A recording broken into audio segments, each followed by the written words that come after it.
Hello everyone, welcome to the vodcast. Today I'd like to talk about a subject that is very important in our modern world, has been for about, most of my life, and a bit longer than that really, and that is feminism. And right at the outset, I'd like to say that my own mother was quite a strong feminist. So, she always instilled in me some of the early ideas of feminism, that women were equal to men, and in some ways, and that women were valuable, that they had a valuable viewpoint, and she also installed in me some less valid ideas, I think, and that some of the more extreme feminist ideas, I think, that particularly the ones that are slightly anti-masculine, I'd say, anti-men, and I regard those as the more negative or shadow side of feminism. But I just want to make very clear that my own personal attitude to women is very positive, and it almost sounds ridiculous to me to say this, but I think I feel the French saying "vive la différence" is very appropriate. That the differences between men and women are some of the great things about humanity, that men and women have complementary and complementary aspects that are very useful to us. And I have a lot of female friends, probably have more female friends than I do male friends, and I think that most mature men are very aware of the value of women, and in society, in their own lives, in business, in politics, in science, and to me it's just a sign of immaturity that when men talk about women in derogatory terms, or in terms of being inferior to men. But on the other hand, I think that's equally true when I see women talking about men being inferior to women. It's to me it's just it's an immaturity and a way to feel better about oneself by knocking down other people. And I see that tendency quite strongly in some of feminism. And feminism, in its extremities, becomes a quasi-religion or cult. And I've done videos on environmentalism and vegetarianism, and I've often talked about science as being a quasi-cult, quasi-religion, and feminism can also go to that level. And like most religions or cults, its main function is to provide people with a purpose in life, or a feeling of purpose in life. And in our modern world, what we see more and more, as we've seen a collapse in traditional religion and traditional religious beliefs, we've seen more and more the truth in the saying that if you don't believe in God, you'll believe in anything. And that's basically what we see for a lot of people. A high minority, or maybe even a majority of people, are unwilling to live with uncertainty, unwilling to live with not knowing, and so they are willing to embrace anything that can convince them, and the first thing that can convince them as a kind of substitute for belief in God or belief in any kind of religion.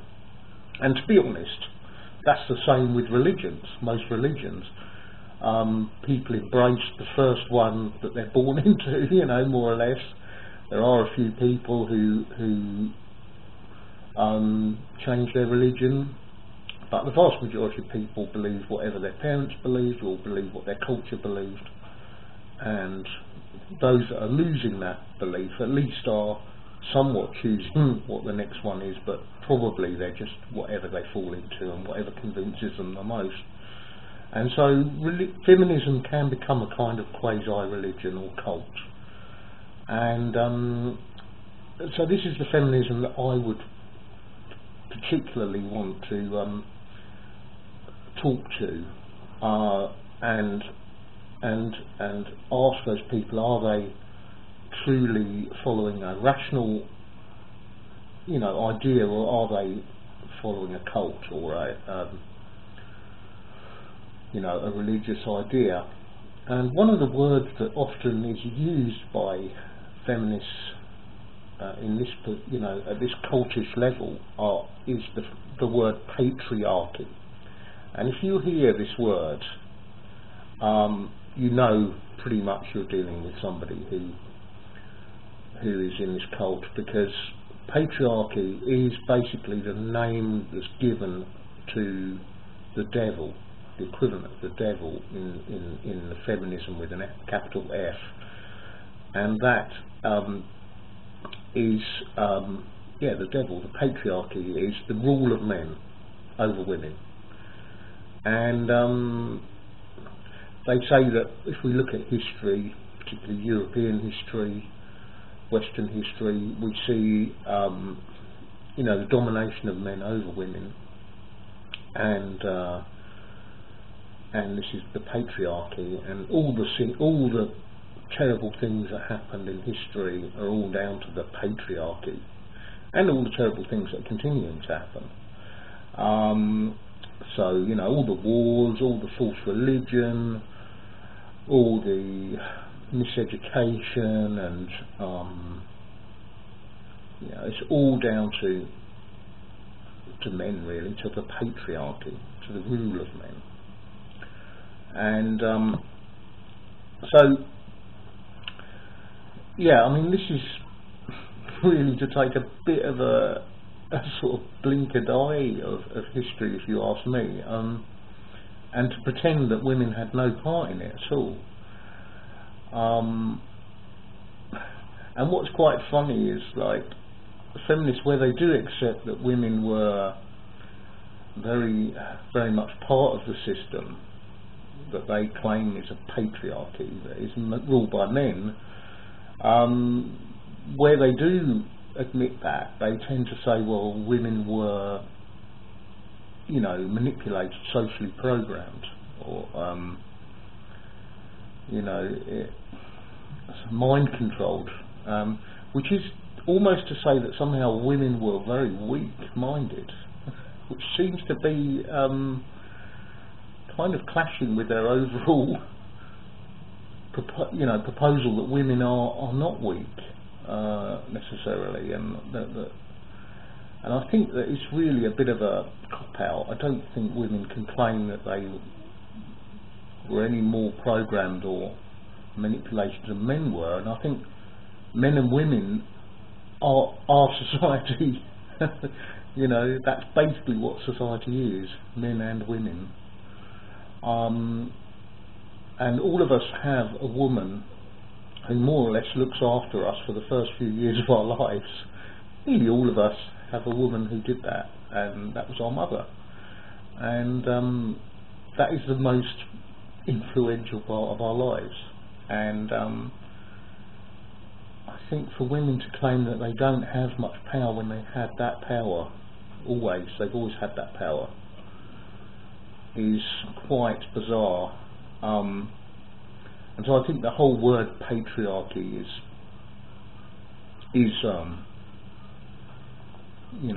very questionable, and the whole idea is very questionable. I think men and women is what society is. If society has been mind controlling women, it has been mind controlling men as well, and that mind control has been done by men and women on other men, women, or girls and boys, and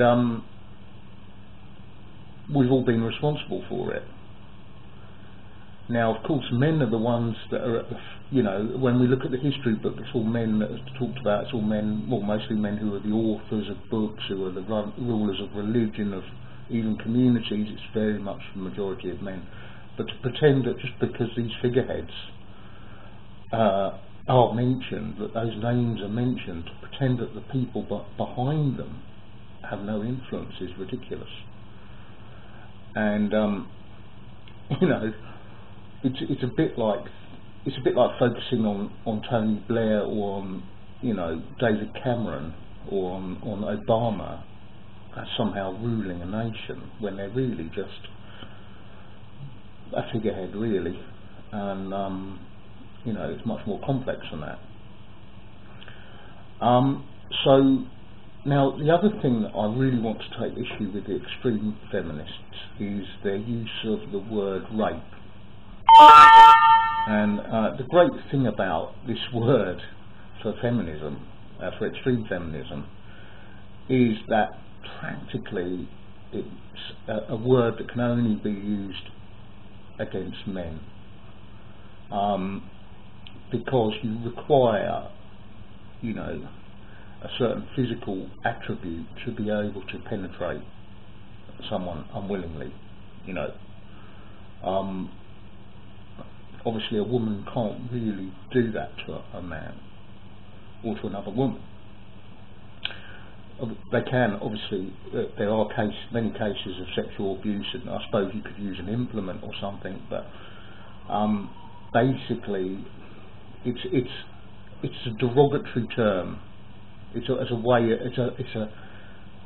something that can be used against men. It's something that some men have done sometimes in history against women, and I would imagine, like, as a proportion of the men, it must be a very small proportion that would be willing to do that to a woman or a girl or another man or a boy.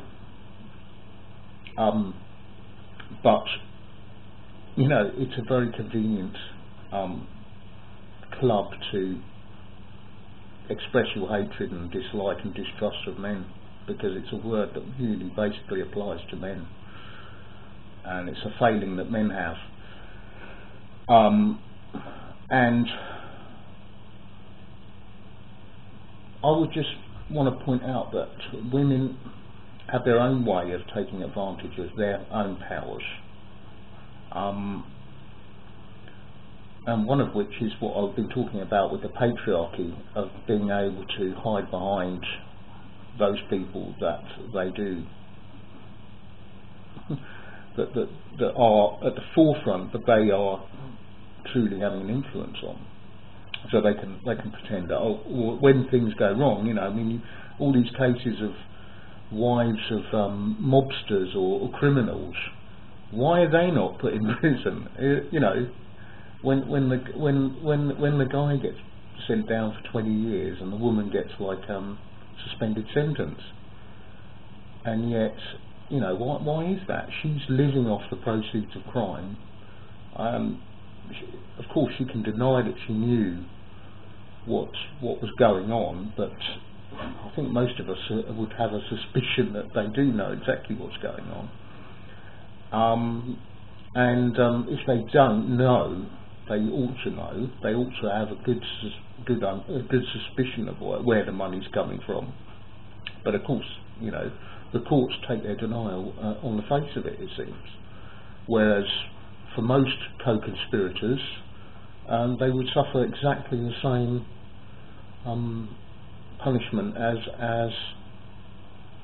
the main criminal. Like, if you're supporting a murderer in some way, if you're hiding them, if you're not reporting them to the police, you're just as much responsible in law for those murders, and you should suffer the same punishment or very similar punishment. But yet we see all the time that doesn't happen. So this is a power that women do seem to have in our society, that they can dodge responsibility in a way that a man can't. And then it seems very disingenuous then to use that power to pretend that you didn't really have any responsibility. I mean, it's one thing to dodge a prison sentence, which I can perfectly understand, but to dodge whole responsibility for the whole of human history is a bit much. But yeah, women have a power. They have their own power. They have a very strong power in society. They always have done, and in relationships. And I would personally estimate that if not the majority of men, a large minority of men are basically in control by their wives, or they are essentially the junior partner in their relationship, and that the woman wears the trousers, as they say. And so I think, I don't think that's an exaggeration to say 40% at least.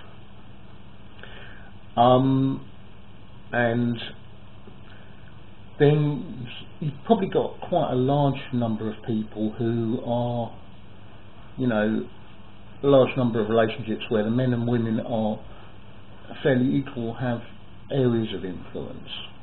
So, the woman might be particularly influential in child rearing or in spiritual aspects of life, and so on, whereas the man might be more influential in financial aspects, or however it breaks down, doesn't matter. So, women probably at least have half the power in a society, at least, and I suspect it's more than half the power in our current society, because the way extreme feminism and even moderate feminism has been pushing, girl power, and mostly at the expense of men, of course.